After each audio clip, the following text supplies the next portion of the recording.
If you went over to my channel right now and you checked it out, you'd see that my last video was uploaded 6 months ago, with the video before that being uploaded 7. Today I want to talk about why I quit YouTube, not as some kind of apology video of where I've been or anything like that, but because I think that for some people in my situation who are making content and wondering whether they should quit or not, they might want to hear someone's perspective who actually went through with it. Also, I know it's kind of hypocritical because I haven't uploaded in 6 months, but if you want to subscribe, you're free to, you should. But for anyone who hasn't gotten to know me yet, which is most of my fan base, hi.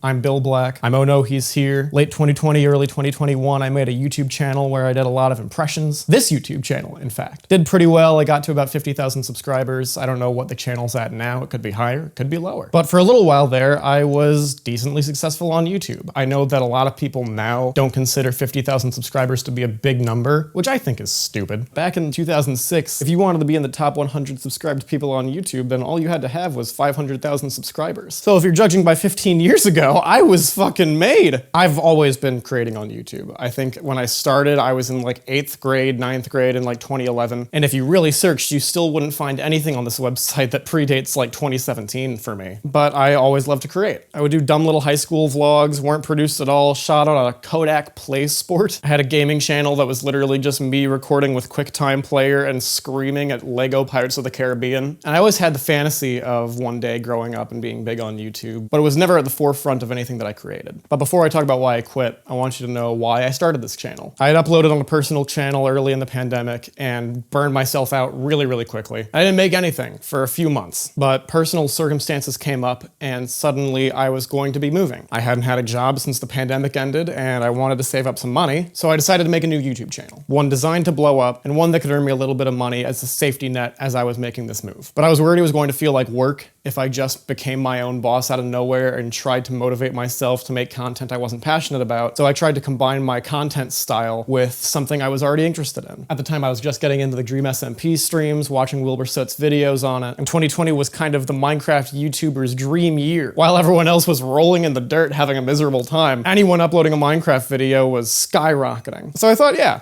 I can do this. And I combined a little bit of stuff that interested me, like voice acting, which I had never done before, but had always been on my bucket list to try. So I kind of found my own little niche. I was making skits that were decently similar to things that other people were making, but I was bringing my own thing to it. I was trying new voices. Technoblade shouted me out, which was crazy. And after a month or two, I was monetized and I had about 30,000, 40,000 subscribers. I plan on talking about my strategy to become an actually successful YouTuber in a future video, but for now, to chalk it up. What was different about this channel for me, and I think the first reason why it failed, was for one, because it was the first channel I created not on the impetus of just wanting to create something. The real reason I made Oh No, He's Here was because of the move. Sure, I added my own spin and did little things that I thought only I could bring to the table later on, but that all came second behind wanting to make money. I was trying to build a house on a foundation of just mud. And don't get me wrong, I had fun making this channel. I think the most exciting aspects of making it were the things I didn't expect. Fan art, for one, was kind of surreal. Meeting people who I still talk to, despite having not uploaded in 6 months, who I genuinely consider friends now. At first I planned to just get in, get out, but all those little pieces of appreciation and humanity that I found in other people, I should have expected, but I didn't. And it made making this channel worthwhile for as long as I made it. But I did quit. And you might have thought by now that you've guessed the ending. The move didn't happen, so I didn't need to earn any more money. And it didn't happen, but that's not why I stopped. For personal reasons that I don't feel like Philip DeFranco jumping right into right now, that move not happening took me to a really bad place. Probably the worst place I've been in my life for a good month. And all I really had to keep me focused during that time was this channel. From mid-December to mid-January, all I did was work on Oh No, He's Here. All I would do was sleep too long, forget to feed myself, and do a Technoblade impression. And all things considered, this is NPR, it was a good thing for me at the time. It kept me focused. It was like a buffer. And it helped me through probably the darkest period of my life. Getting fan art, meeting new people, voicing Schlatt on the Dream SMP animated series, that made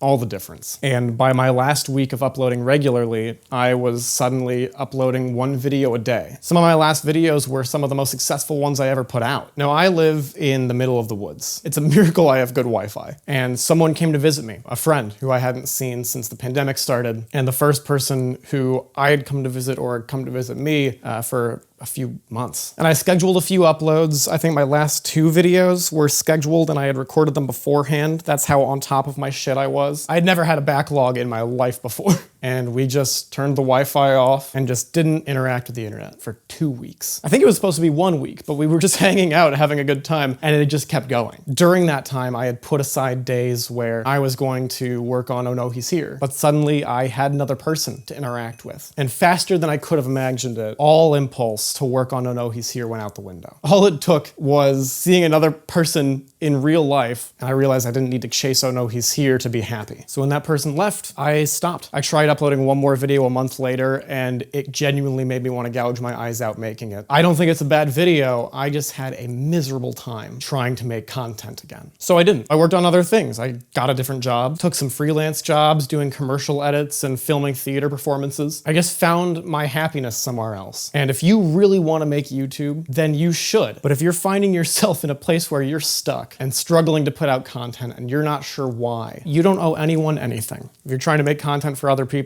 you have to first make it for yourself. At the end of the day, if you're not putting a little bit of yourself into what you make on YouTube, you're functioning as a robot. You also need to take a step back and think about why you're making the stuff you're making, why you started making it. Are you happy with it now? And if you have lost your spark, is continuing to make content gonna help that? I know a lot of people complain about the algorithm and how if you stop uploading, it's going to tank your channel. And that's true. And the algorithm is pretty unforgiving for people who don't have productivity ingrained into their brain. But I think what matters the most, and why I'm going to start making content again on this channel, is knowing how many spoons you can give out. I don't know who said it, someone will comment it, but my friend who came to visit me talked about this mental health thing where I'm gonna paraphrase to holy hell. You have X amount of spoons that you can put your energy into, you can put your happiness and productivity into, and you can only give so many of those spoons away before you don't have enough spoons for yourself. I am certain that is worse than the SparkNotes version of what the original thing is. But if you're just making content and putting it out into the world and you feel like you're getting nothing back, if you feel like you feel worse after making a video every time you're making one, then the answer isn't always to push through it. Obviously, I don't know your situation, but it's okay to stop, because stopping doesn't equate to giving up. And giving up on making content doesn't equate to giving up on yourself. So all in all, to sum up, nothing is permanent. When you're in really high spirits and you feel good, you have the fleeting feeling where you think you're always going to feel like that. And when you're depressed and you're feeling really low and down on yourself, you feel like you're always going to feel like that. Similarly on YouTube, quitting is very rarely a permanent thing, and you're allowed to do it. I'm gonna start making content again. I haven't uploaded in 6 months, and I, for once, feel happy and excited and relaxed about the content I'm gonna be making from now on. And if you really did miss this channel, then thank you for sticking around. I'm anticipating this video not doing very well, but I don't really care because I know that the people who matter will watch it. And if you have been missing out on Oh He's Here and you want to watch a few videos that you might not have known I had made, or a few videos you didn't know I was in, then click any of the videos on the screen right now. I'll see you guys next week.